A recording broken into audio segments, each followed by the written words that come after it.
Lalu bagaimana membaca peluang dipasangkannya Ganjar Pranowo dan Anies Baswedan? Kita ulas bersama dengan Airlangga Pribadikusuma selaku pengajar Departemen Politik FISIP dari Universitas Airlangga. Selamat malam, salam sehat Mas Airlangga. Iya, salam sehat Mas. Selamat Nih, malam. ya DPP PDIP menyampaikan Iya, wacana untuk menduetkan Ganjar dan juga Anies Baswedan. Anda membacanya seperti apa? iya, pertama harus kita lihat ini sebagai bentuk seperti testing the water ya. Jadi tes ombak gitu kan, dalam proses-proses politik untuk membangun pasangan-pasangan yang akan muncul dalam Pilpres 2024 gitu. PDIP yang Tapi tes kalau ombak begitu ya? iya, PDIP Oke. dalam artian ini sosok Pak Said Abdullah ya sebagai Mm-mm. salah satu DPP dari PDIP menampilkan melontarkan wacana tersebut. Nah, tapi yang sebetulnya menarik kalau kita lihat adalah dari statementnya itu sepertinya bisa kita melihat bahwa ini merupakan terobosan politik, gitu kan. Terobosan politik dari salah seorang figur dari DPP PDIP, karena kalau kita melihat eh dukungan terhadap Pak Ganjar dengan dukungan terhadap Pak Anies ini kan dua hal yang berbeda. Apabila kemudian berhasil disatukan, Mm-mm. maka itu akan menjadi kekuatan yang signifikan. Tapi hal itu kemudian memunculkan juga persoalan dalam prosesnya, gitu. Justru Oke. karena kemudian kita melihat bahwa kedua pendukung tersebut itu bukan saja berbeda, tapi seringkali kita melihat militansinya saling berkontradiksi satu sama lain.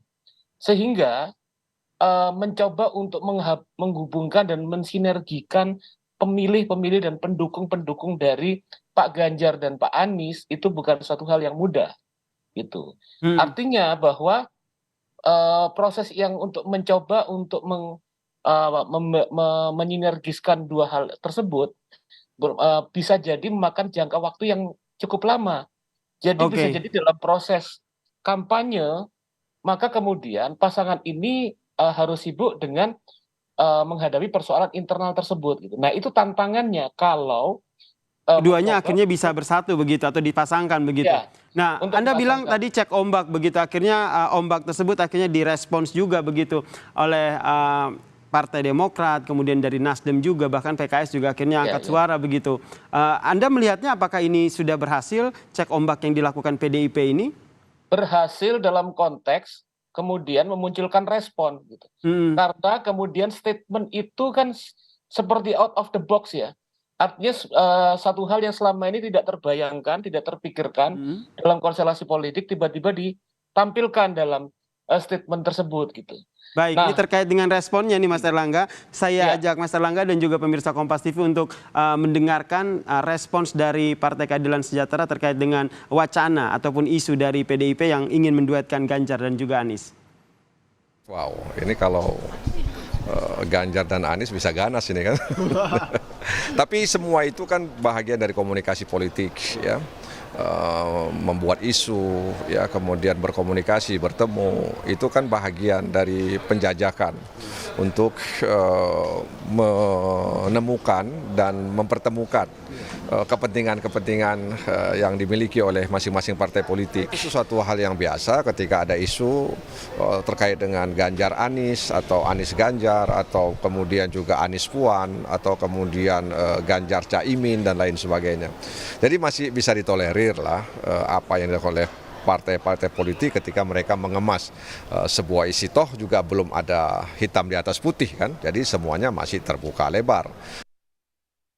Ini kalau dari PKS sendiri bilang bisa jadi duet ganas begitu, Ganjar Anies, ganas dalam tanda kutip. Anda melihatnya dari PDIP sendiri ini tendensinya itu lebih kepada untuk cek ombak atau ingin menggoyang koalisi perubahan? iya, saya pikir bahwa di internal PDIP sendiri masih belum tercapai kesepakatan tentunya ya, baru kemudian ditampilkan. Nah, kemudian kalau tadi kita lihat bahwa selama sampai sebelum proses kandidasi itu dikirimkan ke KPU, saya pikir bahwa proses-proses kemungkinan-kemungkinan itu sangat mungkin gitu.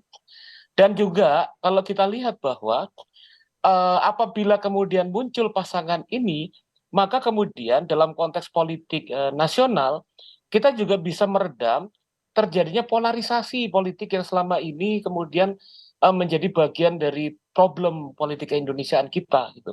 Artinya tadi seperti disebutkan oleh Pak Said Abdullah misalnya, kita tidak lagi bicara tentang misalnya cebong kampret gitu kan, atau kemudian hal-hal yang membelah satu sama lain. Cuma persoalannya bukan hal yang mudah tadi saya utarakan, karena misalnya di satu sisi Pak Ganjar kemudian merepresentasikan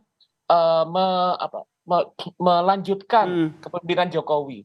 Sementara tagline dari Pak Anies awalnya itu adalah perubahan gitu. Itu kemudian dilihat dari sisi situ kita bisa melihat perbedaan kontras di antara keduanya. Oke, ini ada perbedaan visi begitu ya. Ya, perubahan betul. dan juga melanjutkan begitu. Jadi sesuai dengan topik dialog kita, isu duet Ganjar dan Anies ini menurut Anda mungkin akan terjadi? Kalau bicara tentang kemungkinan bisa terjadi gitu. Tapi ada selalu kemungkinan gitu. Tapi bukan hal yang mudah. Artinya misalnya kalau kita ngelihat respon-respon yang kemudian dari partai-partai yang hendak mengusung Mas Anies itu kan beragam dan kemudian ada kecenderungan resistance.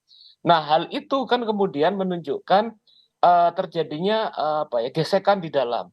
Tapi juga kemudian kita melihat bahwa dalam kalkulasi politik, kalau misalnya dari beberapa survei yang muncul misalnya, dari kubu Mas Anies, itu kan kemudian dilihat beberapa waktu terakhir ini kan berada pada posisi nomor 3. Ya kan?